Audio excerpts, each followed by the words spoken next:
A very good morning to all of you and welcome in today's session CMS using WordPress. We are continuing with the chapter number 3 and today we are going to start another plugin, that is Advanced Custom Fields. In short, it is known as a ACF, Advanced Custom Fields. Up to now we have seen 5 different plugins: SEO Yoast plugin, Regenerate Thumbnails, WooCommerce, WP Supercache, and another. These all plugins, total we have seen 5 different plugins, and now last one is Advanced Custom Fields. So let us start today's session with this plugin, Advanced Custom Fields.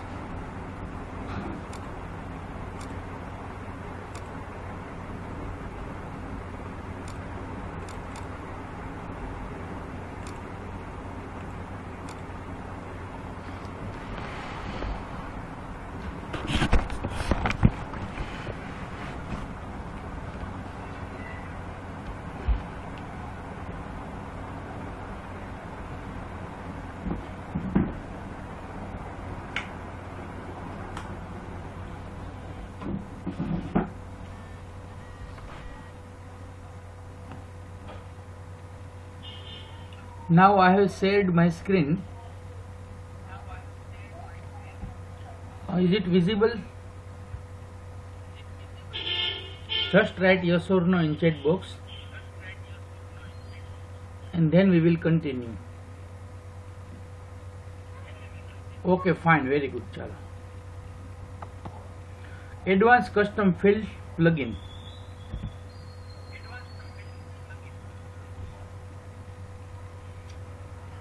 Advanced Custom Field is the perfect solution for any WordPress website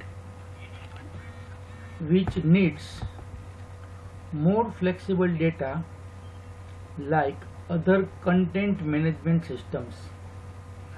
બીજી જે બધી CMS છે, content management system છે, તેની અંદર જે રીતના આપણે ડેટા મેનેજ કરી શકીએ છીએ તે રીતના વર્ડપ્રેસમાં પણ કરી શકીએ, અને તે માટેનું સોલ્યુશન આપણને ACF પ્રોવાઈડ કરે છે, advance custom field. Visually create your fields, આપણે તેની અંદર નવી ફિલ્ડ ક્રિએટ કરી શકીએ છીએ. Select from multiple input types: text, text area, વિઝિવિગ, image, file, page link, post, object, relationship, select box, check box, radio buttons, date picker, true or false, repeater, flexible content, gallery, and more to come. Okay. Basically idea તમને આપું તો advance custom field શું કરે છે? નવી જે field હોય ને તે આપણે પોસ્ટમાં, પેજમાં કોઈ જગ્યાએ એડ કરવી હોય તો તે માટેની આપણને ફેસિલિટી પ્રોવાઈડ કરે છે. ઇટ મીન્સ આપણે પોસ્ટ નવી ક્રિએટ કરીએ છીએ તો તમે સિક્વન્સ યાદ કરો કે આપણે ઉપર એનું ટાઇટલ આપીએ અને નીચે વિઝિવિગ એડિટરમાં આપણે કંઈક કન્ટેન્ટ લખીએ, એટલે પોસ્ટની કન્ટેન્ટ ત્યાં આપણે લખાઈ જાય, બરાબર. પણ હવે મારે છે તેની અંદર યુઝર પાસેથી ફોન નંબર પણ લેવા છે, કોઈ કોમેન્ટ કરે યુઝર તો તેની પણ કોમેન્ટ લેવી છે, તેનો ફોન નંબર લેવો છે, અથવા તો મારે ત્યાં થોડીક ચેકબોક્સ કે રેડિયો બટનની આવી કોઈ રિક્વાયરમેન્ટ છે, તો શું થશે કે વર્ડપ્રેસ છે તે રીતના એડવાન્સ કસ્ટમ ફિલ્ડ ક્રિએટ કરવાની આપણને ફેસિલિટી પ્રોવાઈડ કરે છે. અહીંયા જે લિસ્ટમાં આપણને બતાવ્યા ટેક્સ્ટ, ટેક્સ્ટ એરિયા, વિઝિવિગ એડિટર, સિલેક્ટ બોક્સ, આમાંનું કોઈ પણ છે ને તે આપણે તેની અંદર એડ કરી શકીએ. ઇટ મીન્સ શું થાય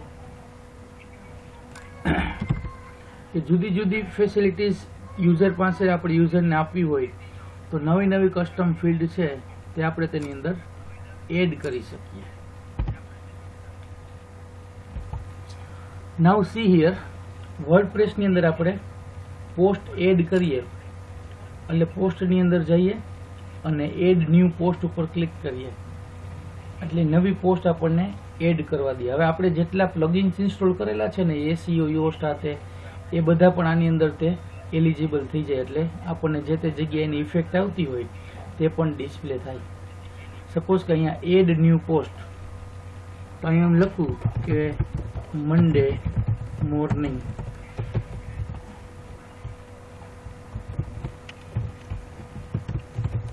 પોસ્ટ. બીજું કોઈ ડિટેલ્સ નથી લખતા, પણ આપણે એમ જ લખી નાખીએ મંડે મોર્નિંગ પોસ્ટ. બરાબર.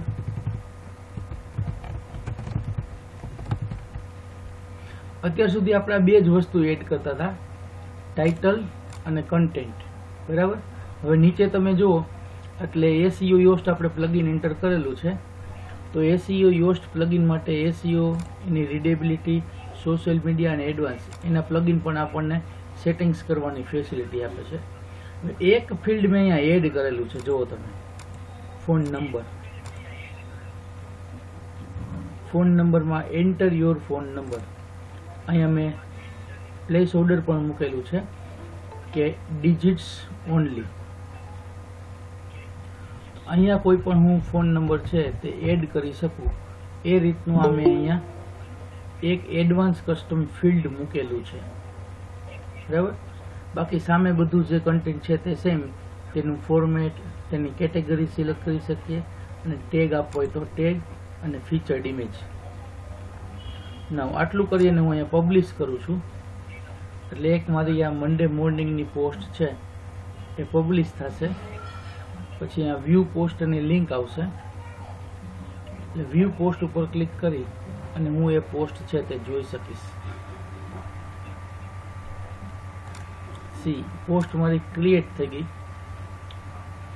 ત્યાં મેં એક ફોન નંબરની ફિલ્ડ એડ કરેલી છે અને અહીંયા હવે મંડે મોર્નિંગ પોસ્ટ જોઉં છું તો અહીંનું મને ટાઇટલ ડિસ્પ્લે થાય છે, અહીંની કન્ટેન્ટ ડિસ્પ્લે થાય છે અને નીચે અહીંયા મને ફોન નંબર પણ ડિસ્પ્લે થાય છે. ખ્યાલ આવ્યો? એડવાન્સ કસ્ટમ ફિલ્ડ શું કરે છે, આપણી જે પોસ્ટ છે, પેજીસ છે તેની અંદર અહીંયા આપણે જે કોઈ પણ ફિલ્ડ એડ કરવી હોય તે નવી એડ કરી શકીએ. એટલે વર્ડપ્રેસનું જે પોતાનું બેઝિક સ્ટ્રક્ચર છે તેમાં આપણને ફેરફાર કરવાની ફેસિલિટી પ્રોવાઈડ કરે છે. So that is the basic concept for advance custom field. Now let us see. હવે તમને ઓટોમેટિકલી આ બધી જ કન્ટેન્ટ ખ્યાલ આવી જવી જોઈએ કે જે વસ્તુ આપણે એડ કરી શકીએ, કઈ કરી શકીએ તે. તો મલ્ટિપલ ઇનપુટ ટાઈપ છે ત્યાંમાંથી કાંઈ પણ એડ કરી શકીએ. ટેક્સ્ટ બોક્સ હોય, ટેક્સ્ટ એરિયા, વિઝિબિગ editor, image, file, page link, post, object, relationship, select box, check box, radio button, date picker, true or false, repeater, flexible content gallery and more to come. જે ઘણું બધું તો આની અંદર આવશે. Clear? So what will happen? Assign your fields to multiple edit pages via custom location rules. આપણા ફિલ્ડને આપણે મલ્ટિપલ એડિટ પેજીસની અંદર કસ્ટમ લોકેશન રૂલ દ્વારા એડ કરી શકીએ. Easily load data through a simple and friendly API. Through directly આપણે easily આપણા ડેટાને લોડ કરી શકીએ છીએ અને તે ફ્રેન્ડલી છે through simple API. Uses the native WordPress custom post type for ease of use and fast processing. Native વર્ડપ્રેસની કસ્ટમ પોસ્ટ ટાઈપ છે તેનો યુઝ કરી અને ફાસ્ટલી એ પ્રોસેસ કરશે. Use the native WordPress metadata for ease of use and fast processing. વર્ડપ્રેસના મેટાડેટાને પણ યુઝ કરે છે નેટિવ વર્ડપ્રેસને અને ઇઝીલી યુઝ કરી શકીએ અને ફાસ્ટ પ્રોસેસિંગ કરી શકીએ. નાવ સી ફિલ્ડ ટાઈપ્સ. કઈ ફિલ્ડ ટાઈપ આપણે ત્યાં એડ કરી શકીએ. આ લિસ્ટ તમારે યાદ રાખવાનું થાય. શોર્ટ નોટમાં પૂછાય જ છે દર વખતે, એટલે શોર્ટ નોટમાં 5 માર્કમાં એમાં પૂછાય. તો જનરલી આપણે જે ડેટા ટાઈપ્સ હોય MySQLની, PHPની કઈ કઈ આપણે એડ કરીએ અથવા તો આપણે કેવું એડ કરવું હોય તો કઈ ડેટા ટાઈપ રિટર્ન કરે, એ બંને વસ્તુ આની અંદર ઇન્ક્લુડ થઈ જાય. Now see text, field type text, તો ટાઈપ ટેક્સ્ટ અને એપીઆઈ રિટર્ન ટેક્સ્ટ. આપણે કંઈ પણ નામ આ તે એવું લેવું હોય તો ટેક્સ્ટ લઈએ. પછી ટેક્સ્ટ એરિયા, તો તેની અંદર પણ ટાઈપ ટેક્સ્ટ આવશે, API return text. Number, type number આવે, API return integer. Email, type email આવે, API return text. Password, type password, API return text. વિઝિવિગ editor, WordPress વિઝિવિગ editor પણ API return HTML. Image, upload N image અને API return URL, તે ફક્ત આપણને URL return કરે. પછી move uploaded ફાઇલથી આપણે ત્યાં ઇમેજ ફોલ્ડરમાં અપલોડ કરી દઈએ. ફાઇલમાં પણ એ જ થાય, ઇનપુટ ટાઈપ ફાઇલ હોય તો અપલોડ ફાઇલ કરે પણ એપીઆઈ રિટર્ન કરે URL. ડ્રોપ ડાઉન મેનુ હોય, સિલેક્ટ, તો drop down list of choices આપે, તેની અંદર જે સિલેક્ટ કરેલી ચોઇસ હોય તે પણ API return choose an item, selected items છે તે રિટર્ન કરે. સેમ થિંગ ચેકબોક્સમાં થાય, ચેકબોક્સમાં tick box list of choice provide કરે પણ એપીઆઈ શું રિટર્ન કરે, એરે ઓફ ચોઇસીસ, 1 2 3 4 મલ્ટિપલ હોય ચેકબોક્સ તો. અને રેડિયો બટનમાં સિલેક્ટેડ આઇટમ્સ આવે, રેડિયો બટન્સ હોય તો radio button list of choices but API returns choose an items. હજી આની અંદર ફિલ્ડ ટાઈપ્સ ઘણી બધી બાકી છે. ટ્રુ અને ફોલ્સ આપણે આપી શકીએ. ટિક બોક્સ વિથ મેસેજ કે I agree with the terms and condition, એટલે કે ચેક કર્યું હોય તો ટ્રુ, અધરવાઇઝ તો false. API returns true or false, એટલે કે બુલિયન વેલ્યુ. કોઈ પણ પેજની લિંક પ્રોવાઈડ કરી હોય તો select one or more pages, post or custom post types and API returns the selected URL. જે પેજની લિંક આપી હોય એક અથવા એકથી વધારે તે પેજની link but API returns selected URL. Post object, પોસ્ટનો કોઈ ઓબ્જેક્ટ પ્રોવાઈડ કર્યો હોય તો તે select one or more pages, post or custom post type and API returns selected post object. Relationship provide કરી શકીએ, સર્ચ માટેને હોય તો અને સિલેક્ટ એન્ડ ઓર્ડર પોસ્ટ હોય તો object with a TD interface and API returns the selected post object. પછી API છે તે જે સિલેક્ટેડ પોસ્ટ ઓબ્જેક્ટ હોય તે રિટર્ન કરશે. એવી રીતના ટેક્સોનોમી આપણે પ્રોવાઈડ કરી શકીએ. Select taxonomy terms with options to load but display and save in API return selected term object. જે સિલેક્ટેડ ટર્મ ઓબ્જેક્ટ હોય તે લોડ કરવા, ડિસ્પ્લે કરવા, સેવ કરવા એ માટેની ફેસિલિટી હોય તો. યુઝર્સ, એક અથવા એક કરતાં વધારે યુઝર્સની પણ આપણે ફિલ્ડ ટાઈપ પ્રોવાઈડ કરી શકીએ. Select one or more WordPress users and API returns the selected user object. એ યુઝરનો ઓબ્જેક્ટ એપીઆઈ રિટર્ન કરશે. Google Maps interactive map provide કરે and API returns latitude and longitude and address data. આપણે ઘણીવાર Google મેપમાં કોઈને કંઈ select કરવાનું આપ્યું હોય કે એ રીતના હોય તો લેટિટ્યુડ, લોંગિટ્યુડ ને એડ્રેસ છે તે રિટર્ન કરે. ડેટ પિકર, જે ક્વેરીની મદદથી આપણે ડેટ પિકર આપી શકીએ ત્યાં આગળ. ઓપ્શન્સ ફોર ફોર્મેટ, ફોર્મેટનું ઓપ્શન DD, MM, YY 4 વખત હોય, MMDD હોય, જે ફોર્મેટ આપણે રાખવું હોય તે. અને એપીઆઈ રિટર્ન્સ સ્ટ્રિંગ. કલર પિકર, ઘણા બધામાં કલર કોમ્બિનેશન, ફોન્ટ અને ડિઝાઇન એ રીતના પ્રોવાઈડ કરતા હોય તો એ કલર પિકર પણ પ્રોવાઈડ કરી શકીએ. એન્ડ WP વર્ડપ્રેસ કલર સ્વેચ પિકર, કલરનો કોડ HTML હોય ને તે રિટર્ન કરે.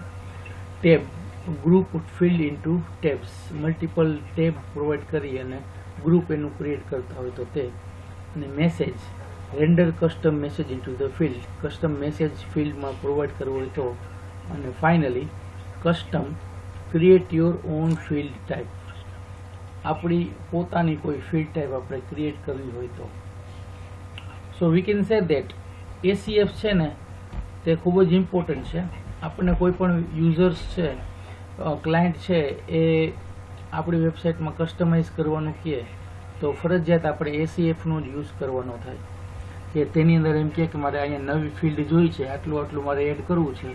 કોઈ પ્રોડક્ટ એડ કરતા હોય તો પ્રોડક્ટનું WooCommerce તો લિમિટેડ જ વસ્તુ પ્રોવાઈડ કરતી હોય, પણ હવે એમ કે મારે પ્રોડક્ટનું છે તે કલર ને સાઇઝ અથવા તો ડેટ પિકર અથવા તો કંઈ ઇમેજ આવું કંઈક નવું એડ કરવું છે તો એ વખતે આપણને ACF છે તે હેલ્પ પ્રોવાઈડ કરે. તો ACF નવી ફિલ્ડ એડ કરવા માટે છે અને આટલી બધી ફિલ્ડ આપણે એડ કરી શકીએ છીએ. ફિલ્ડ ટાઈપ આપણે જે લિસ્ટ જોયું તે ત્યાં સુધીનું એટલું. અને ઓલમોસ્ટ આની અંદર બધું જ આવી જાય. HTML નો હવે કોઈ એવો ઓબ્જેક્ટ ન હોય કે આના સિવાયનો બહાર હોય. તમારે કંઈ ફાઇલ ઇનપુટ કરવી હોય, ઇવન ગૂગલ મેપ પણ આપી દીધું અને date picker, colour picker, custom object, post, page, link, true or false અને નોર્મલી HTMLમાં જે બધું યુઝ કરીએ તે ટેક્સ્ટ ને text area, number, email, password, even વિઝિવિક એડિટર એક તો પ્રોવાઈડ કરે જ છે. બીજું પણ આપણે એડ કરવું હોય તો બીજું પણ એડ કરી શકીએ, બીજી કોઈ કન્ટેન્ટ માટે કે એ રીતના આપણે કંઈ યુઝ કરવું હોય તો. ક્લિયર? તો આટલી બધી ફિલ્ડ્સ છે તે ACF આપણને પ્રોવાઈડ કરે છે. નાઉ installation. Upload advanced custom fields to the WP content plugin directory. ACF નું જે ડાઉનલોડ કરેલું પ્લગઇન છે તે WP content plugin directoryમાં આપણે અપલોડ કરી શકીએ. પછી તેને એક્ટિવેટ કરવાનું. Activate the plugin through the plugins menu in the WordPress. Click on the new menu items, custom fields and create your first custom field group. પછી new menu custom ફિલ્ડનું menu છે ને તે આપણને ડેશબોર્ડમાં ડિસ્પ્લે થશે અને પછી કસ્ટમ ફિલ્ડ ગ્રુપ આપણે પહેલાં ક્રિએટ કરી શકીએ. એ પણ હમણાં હું તમને આપણે બતાવીશ પ્રેક્ટિકલી. પછી your custom field group will now appear on the page, post or template you specified in the field groups location rules.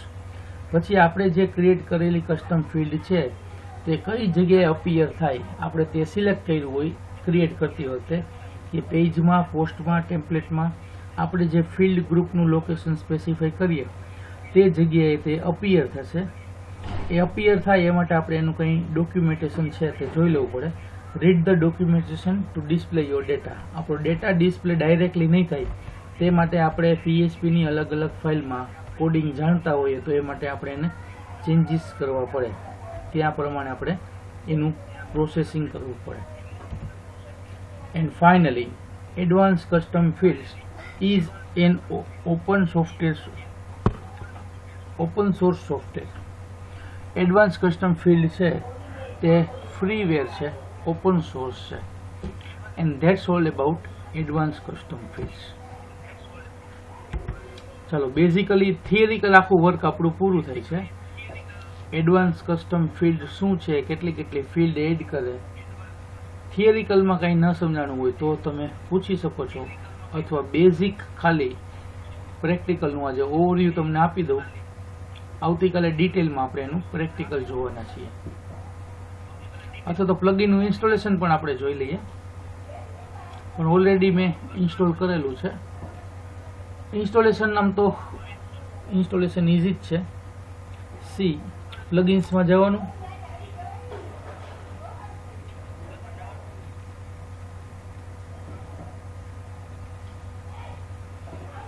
પ્લગઇન્સમાં જાશું એટલે આપણને પ્લગઇન્સનું લિસ્ટ બતાવશે કેટલા કેટલા પ્લગઇન્સ આપણે તેની અંદર ઇન્સ્ટોલ કરેલા છે તે. એ જ રીતના આપણે વર્ડપ્રેસની વેબસાઇટમાંથી પણ પ્લગઇન્સ છે તે ડાઉનલોડ કરી અને ઇન્સ્ટોલ કરી શકીએ છીએ. ઓલરેડી આપણે આ એડવાન્સ કસ્ટમ ફિલ્ડ છે તે ઇન્સ્ટોલ કરેલું છે, પણ ન કરી હોય તો પણ કઈ રીતે કરવું એ આપણે કહેશું. વર્ડપ્રેસની વેબસાઇટમાં જઈને પણ તમે પ્લગઇન ઇન્સ્ટોલ કરી શકો. wordpress.org/plugins ત્યાં જઈ અને તમે લખશો કે એડવાન્સ કસ્ટમ ફિલ્ડ્સ. સર્ચ બોક્સમાં તમારે સર્ચ આપવાનું એટલે આપણને આ રીતના એડવાન્સ કસ્ટમ ફિલ્ડ છે તેને રિલેટેડ ઘણા બધા પ્લગઇન મળશે. આપણે આ વાળું ઇન્સ્ટોલ કરવાનું છે, એડવાન્સ કસ્ટમ ફિલ્ડ્સ. એના ઉપર ક્લિક કરશો પછી ડાઉનલોડનું બટન આવશે. ડાઉનલોડ ઉપર ક્લિક કરી અને સેવ કરી લેવાનું. 1.9 MB નું છે. એની ડિટેલ્સ વાંચી લેવાની. વર્ઝન ક્યારે અપડેટ થયું હતું, એક્ટિવ ઇન્સ્ટોલેશન, વર્ડપ્રેસનું વર્ઝન કમ્પ્લીટ, અને આ સાઈડ એની ડોક્યુમેન્ટેશન. એ રીતના ન કરવું હોય તો પ્લગઇન્સમાં આપણા ડેશબોર્ડમાં એડ ન્યૂ ઉપર ક્લિક કરશો એટલે એડ ન્યૂ ઉપર ક્લિક કરવાથી આપણું અહીંયા પણ એ જ વર્ડપ્રેસની સાઇટ ઓપન થઈ જશે. અહીંયા પણ આપણે સર્ચ પ્લગઇનમાં એનું નામ લખી સર્ચ કરાવી શકીએ.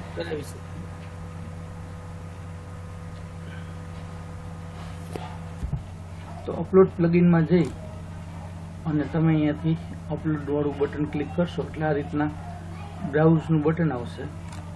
બ્રાઉઝ ઉપર ક્લિક કરશો એટલે આ રીતના માય કમ્પ્યુટર ઓપન થાય. ત્યાંથી પછી તમે આ રીતના આપણે જે પ્લગઇન જે જગ્યાએ સ્ટોર કરેલું હોય એડવાન્સ કસ્ટમ ફિલ્ડ તે સિલેક્ટ કરી ઓપન ઉપર ક્લિક કરવાનું અને ઇન્સ્ટોલ નાવ ઉપર ક્લિક કરવાનું એટલે તે એડવાન્સ કસ્ટમ ફિલ્ડ છે તે ઇન્સ્ટોલ કરશે. ઇન્સ્ટોલ થઈ જશે એટલે આપણને પ્લગઇન્સમાં લિસ્ટ બતાવશે અને એક્ટિવેટ ઉપર ક્લિક કરવાનું. અત્યારે ડીએક્ટિવેટ આપણે કરી દઈએ અને પછી પાછું એક્ટિવેટ કરીએ તો ચાલે. આ રીતના એક્ટિવેટ ઉપર ક્લિક કરો એટલે એડવાન્સ કસ્ટમ ફિલ્ડ છે તે એક્ટિવ થઈ જશે અને કસ્ટમ ફિલ્ડની લિંક છે તમને અહીંયા ડેશબોર્ડમાં જોવા મળશે. સી હિયર છે કસ્ટમ ફિલ્ડ્સ. બસ એ કસ્ટમ ફિલ્ડની લિંક આવી જાય ઇટ મીન્સ કે કસ્ટમ ફિલ્ડ આપણે ઇન્સ્ટોલ કરી દીધું પ્લગઇન અને પછી તેની અંદર આપણે ફિલ્ડ ગ્રુપ બનાવવાના, નવા એડ કરવાના ટૂલ્સની લિંક આવે છે અને પછી પોસ્ટમાં એમાં આપણે આ રીતના જોયું તે પ્રમાણે આપણે નવી એક ફિલ્ડ છે તે એડ કરેલી છે. તે પ્રમાણે આપણે પોસ્ટમાં એડ ન્યૂ પોસ્ટ કરશું એટલે આપણને તે ડિસ્પ્લે થાય. આપણે જે ફિલ્ડ એડ કરવી હોય તે લિસ્ટ પ્રમાણે ફિલ્ડના ટાઈપ્સ અલગ અલગ છે તે આ રીતના આપણને નવી આ રીતના પોસ્ટ છે તે નવી પોસ્ટની અંદર પેજની અંદર જે સિલેક્ટ કર્યું હોય તે પ્રમાણે આપણે આ નવી ફિલ્ડ છે તે એડ કરી શકીએ. ચલો ક્લિયર. ચલો અહીં સુધી આપણે રાખીએ છીએ. કોઈને કાંઈ ક્વેશ્ચન હોય, પૂછવાનું હોય, કંઈ ન સમજાણું હોય તો કહે. હજુ ડિટેલમાં કમ્પ્લીટ આપણે એડવાન્સ કસ્ટમ ફિલ્ડ છે તે આવતીકાલે જોવાના છીએ. ચલો અહીં સુધીમાં કોઈને કાંઈ ક્વેશ્ચન, એની ડાઉટ કંઈ રિપીટ કરવાનું? Okay fine. તો now you can leave the class. આવતીકાલે આપણે આગળના ટોપિકથી શરૂ કરશું. Thank you. Goodbye. Okay fine. Good bye.